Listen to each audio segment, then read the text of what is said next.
Hi guys, it's SkintBoot here, and today what I'm going to be bringing you guys is a No Man's Sky video, and relating to the last video which I made regarding these brand new audio leaks pointing towards a combat update. Today I'm going to be delving more into this topic and actually kind of explaining and going into a bit more detail as to what these audio files mean for the next update for No Man's Sky. So if you haven't checked out the first video, then it isn't really necessary, but it would make a lot more sense, as I'm not going to be covering every single thing in this video, mainly just points of interest. So if you did miss that, then there will be a link on screen or in description if you want to check that out after the video, or you want to pause that and watch that first. Honestly, does not matter. So it came to my attention that whilst editing the video, and also from people commenting, that some of the audio files which I did use in the previous video were actually in the game to some extent. Most of them were unused, I believe, as opposed to new ones. A lot of the audio files which I thought were new were probably just the ones which were taken out of the game and replaced with just text on screen, I can imagine, which is probably why I got a little bit confused. So if you got really offended by that, then I'm sorry, but I kind of spent a decent amount of time looking through them, and I didn't want to go into the game and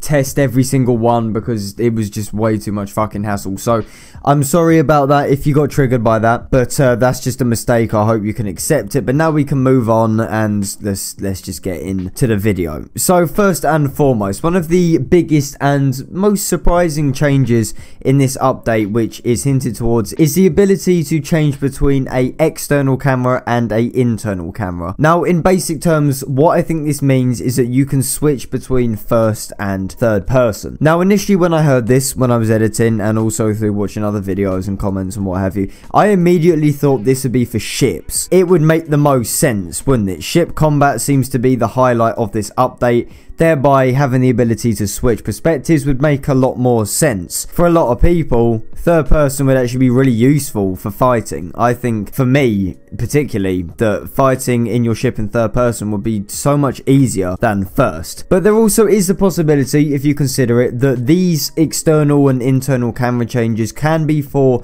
everything. This could apply for on foot combat, so if you're just walking around or you're getting attacked or whatever, or it could be something like vehicle combat. You don't know. You could actually have the ability to see first person in a vehicle, something which is absent. It almost seems like Hello Games can only do one perspective and one perspective only. There never seems to be any other changes to that. But my point is that these external and internal views aren't just exclusive to the ship. It would make the most sense for it to be the ship, but there is the possibility this could go for anything, and this excites me for a lot of different reasons. But first of all, if there is a character model, which there will have to be if you can go into third person on foot, then that will actually really make the screenshots that bit more interesting. If you have an actual astronaut in your photos, that would be really good. Now, a lot of people might bring up that old astronaut model which was found, and a lot of people will go like, oh no, that was just there for a placeholder, that was there and it was cut or whatever.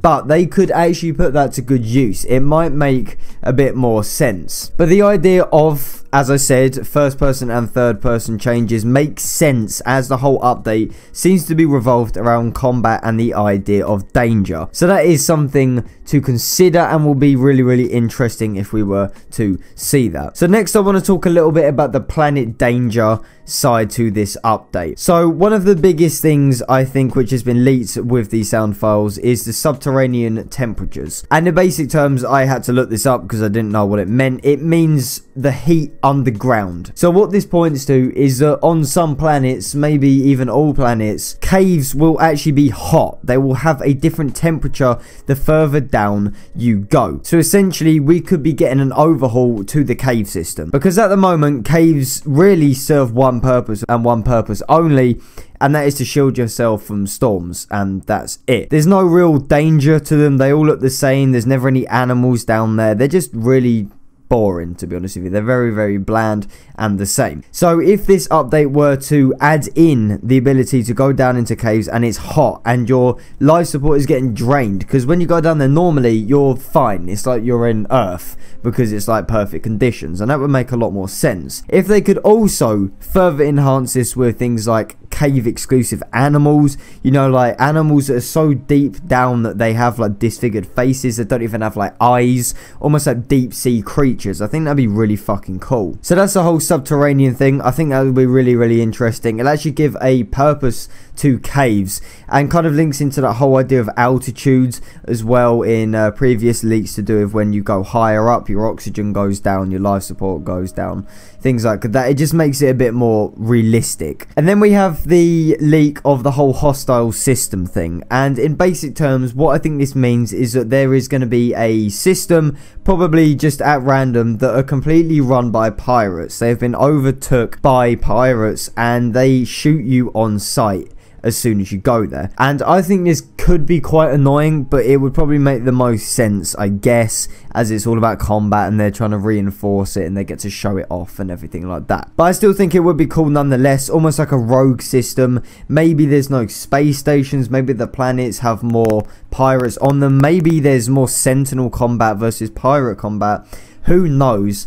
But basically what this means, at least as far as I can tell, is that there's going to be a procedurally generated system that's just going to fuck you over as soon as you go into it. And that could be a bad thing, but we don't really know until we see it. And there's also the other small leak to do with storms preventing you from taking off, meaning that you can't just fuck off so easily if the planet's horrible. You have to kind of stay and wait it out.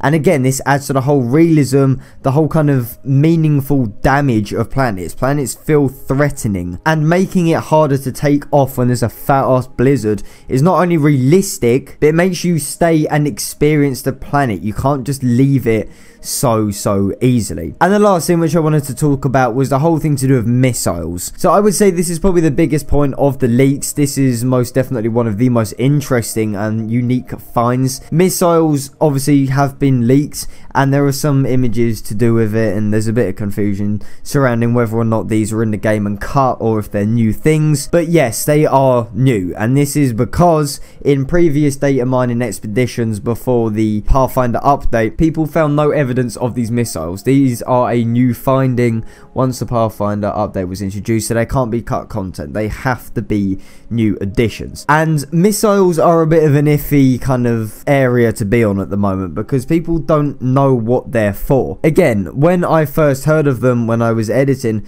I assumed they would be like heat-seeking missiles on your ship. They would make combat that bit easier. But as I look into it, I think it's more likely it'll be something like freighter combat. This is because freighters don't necessarily do much, to be honest with you. You just spawn them and that's it. You can't really drive them. It would make sense for a big ass structure like a freighter to have big ass missiles on it. It would make a lot more sense. And you can even take a step further and say that missiles could be launched from your home base to destroy, say, attackers. If pirates were to come down to planetary surfaces and actually attack your base or try and steal your resources, something like that, that would be really interesting. I think planetary combat is something which needs to be emphasized, as it doesn't particularly exist. I want to see pirates come down from the sky and chase me onto a planet, and then for them to crash. The ship doesn't just, you know, disappear into a piece of rubble. It's there. There's a crashed ship there that stays there. That would be amazing. But of course, it's likely that these missiles are for freighters, but you could even go as far as to say they're for planets